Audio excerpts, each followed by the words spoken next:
Para ganhar o segundo turno das eleições contra o candidato apoiado pelos Estados Unidos, Aécio Neves, em 26 de outubro de 2014, a presidenta reeleita do Brasil, Dilma Rousseff, sobreviveu a uma campanha maciça de desinformação do Departamento de Estado estadunidense. Não obstante, já está claro que Washington abriu uma nova ofensiva contra um dos líderes do BRICS, o grupo não alinhado de economias emergentes: Brasil, Rússia, Índia, China e África do Sul. Com a campanha de guerra financeira total dos Estados Unidos para enfraquecer a Rússia de Putin e uma série de desestabilizações visando a China, inclusive, mais recentemente, a Revolução dos Guarda-Chuvas, financiada pelos Estados Unidos em Hong Kong. Livrar-se da presidente do Brasil socialmente propensa é uma prioridade máxima para deter o polo emergente que se opõe ao bloco da nova ordem mundial de Washington. A razão por que Washington quer se livrar de Rousseff é clara. Como presidente, ela é uma das 5 cabeças do BRICS, que assinaram a formação do Banco de Desenvolvimento do BRICS, com capital inicial autorizado de 100 bilhões de dólares e um fundo de reservas de outros 100 bilhões de dólares. Ela também apoia uma nova moeda de reserva internacional para completar e eventualmente substituir o dólar. Um banco com capital subscrito e bem significativo, com partes iguais para todos, com a governança compartilhada.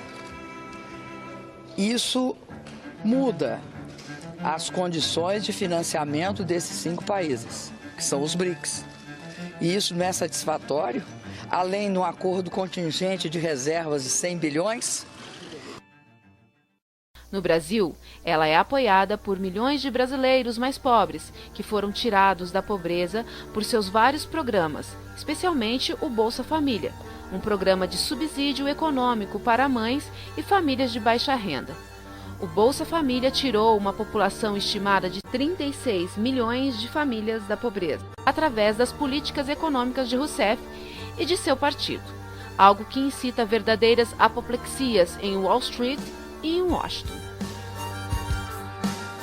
Apoiado pelos Estados Unidos, seu rival na campanha, Aécio Neves, do Partido da Social Democracia Brasileira, PSDB, serve aos interesses dos magnatas e de seus aliados de Washington.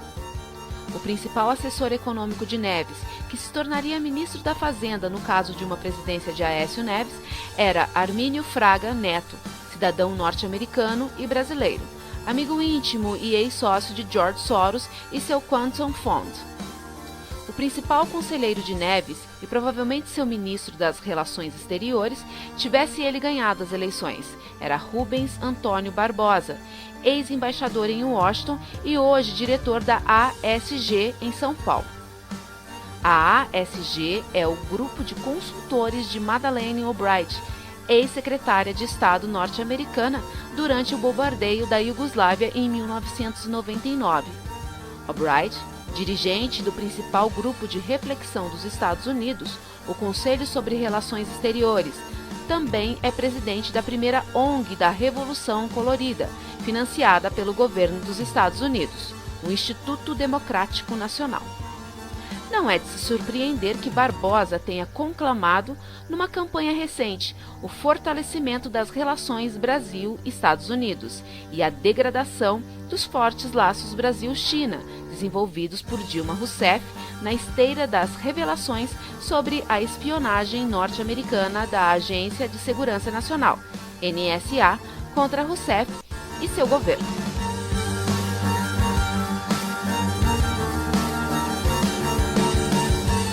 Durante a áspera campanha eleitoral entre Dilma Rousseff e Aécio Neves, a oposição começou a espalhar rumores de que Dilma, que até então jamais fora ligada à corrupção tão comum na política brasileira, estaria implicada num escândalo envolvendo a gigante estatal do petróleo, a Petrobras. Em setembro, um ex-diretor da Petrobras alegou que membros do governo de Rousseff tinham recebido comissões em contratos assinados com a gigante do petróleo. Comissões essas que depois teriam sido empregadas para comprar apoio congressional.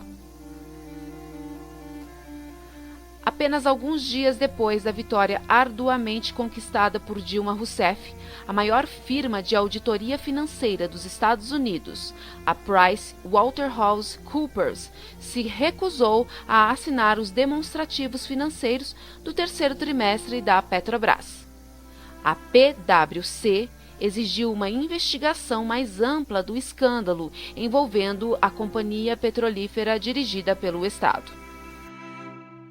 A PricewaterhouseCoopers é uma das firmas de auditoria, consultoria tributária e societária e de negócios mais eivadas de escândalos nos Estados Unidos.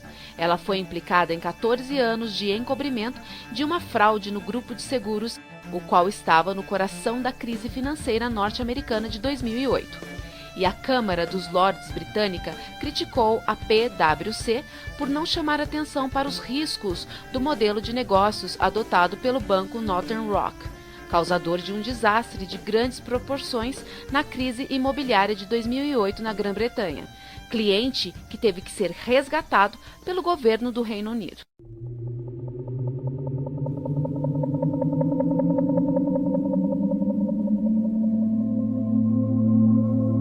Não foi apenas a aliança de Dilma com os países dos BRICS que fez dela um alvo principal da política de desestabilização de Washington. Sob seu mandato, o Brasil está agindo com rapidez para baldar a vulnerabilidade à vigilância eletrônica norte-americana da NSA.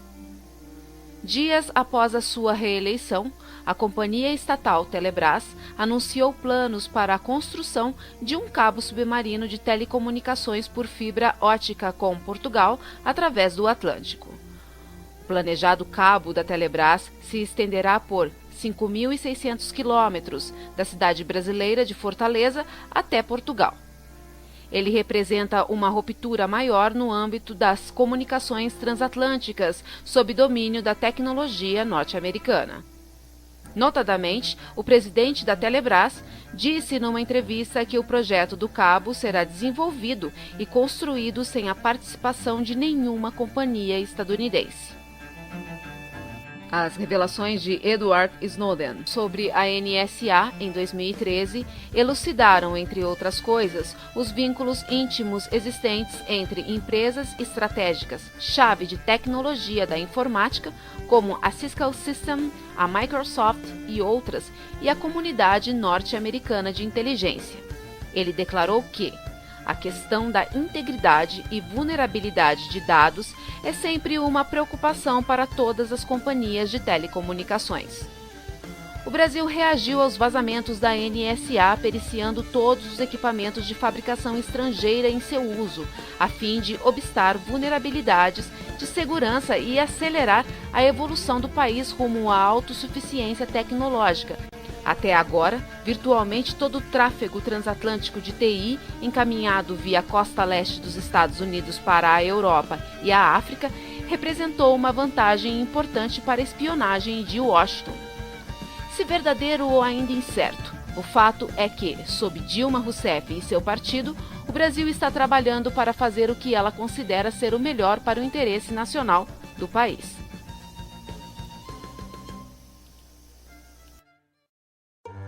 O Brasil também está se livrando do domínio anglo-americano sobre sua exploração de petróleo e de gás.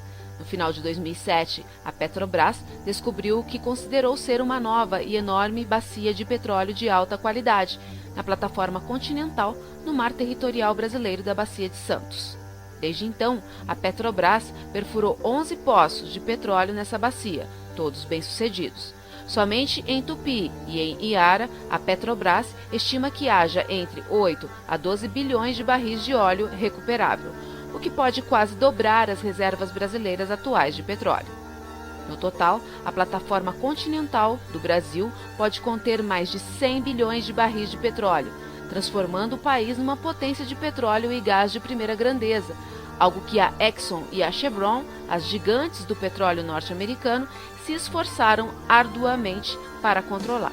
Em 2009, segundo carbogramas diplomáticos norte-americanos vazados e publicados pela Wikileaks, a Exxon e a Chevron foram assinaladas pelo consulado estadunidense no Rio de Janeiro por estarem tentando, em vão, alterar a lei proposta pelo mentor e predecessor de Rousseff em seu Partido dos Trabalhadores, o presidente Luiz Inácio Lula da Silva, ou Lula, como ele é chamado. Foi revelado pela Wikileaks que José Serra, o então candidato do PSDB que competia contra Dilma pela presidência, prometera confidencialmente à Chevron que, se eleito, afastaria a Petrobras do pré-sal para dar espaço às petroleiras estadunidenses. Essa lei de 2009 tornava a estatal Petrobras operadora-chefe de todos os blocos no mar territorial. Washington e as gigantes estadunidenses do petróleo ficaram furiosos ao perderem controle-chave sobre a descoberta da potencialmente maior jazida individual de petróleo em décadas. Para tornar as coisas piores aos olhos de Washington, Lula não apenas afastou a ExxonMobil e a Chevron de suas posições de controle em favor da estatal Petrobras, como também abriu a exploração do petróleo brasileiro aos chineses, como parte de uma aliança estratégica entre a China e o Brasil, precursora da atual organização do BRICS. Em 2012, uma perfuração conjunta fez uma descoberta de importância maior em Pão de Açúcar. Esta última, uma das 10 maiores descobertas do mundo em 2011. As maiores empresas do petróleo estadunidense e britânicas absolutamente sequer estavam presentes. Com o aprofundamento das relações entre o governo de Rousseff e a China, bem como com a Rússia e com os outros parceiros do BRICS, em maio de 2013, o vice-presidente dos Estados Unidos, Joe Biden, veio ao Brasil com sua agenda focada no desenvolvimento de gás e petróleo. Ele se encontrou com a presidenta Dilma Rousseff. Embora pouca coisa tenha sido dita publicamente, Rousseff se recusou a reverter a lei do petróleo de 2009 de maneira a adequá-la aos interesses de Washington. Dias depois da visita do vice-presidente estadunidense, surgiram as revelações de Snowden sobre a NSA, de que os Estados Unidos também estavam espionando Rousseff e os funcionários de alto escalão da Petrobras. Ela ficou furiosa e, naquele mês de setembro, denunciou a administração Obama diante da Assembleia Geral da ONU por violação da lei internacional. Em protesto, ela cancelou uma visita programada a Washington. Depois disso, as relações Estados Unidos-Brasil sofreram grave resfriamento. Antes da visita do vice-presidente norte-americano, em maio de 2013, Dilma Rousseff tinha uma taxa de popularidade de 70%. Menos de 2 semanas depois da visita do vice-presidente, protestos em escala nacional, convocados por um grupo bem organizado, chamado Movimento Passe Livre, relativos a um aumento nominal de 10% nas passagens de ônibus, levaram o país virtualmente a uma paralisação. Os protestos ostentavam a marca de uma típica revolução colorida ou desestabilização via rede social.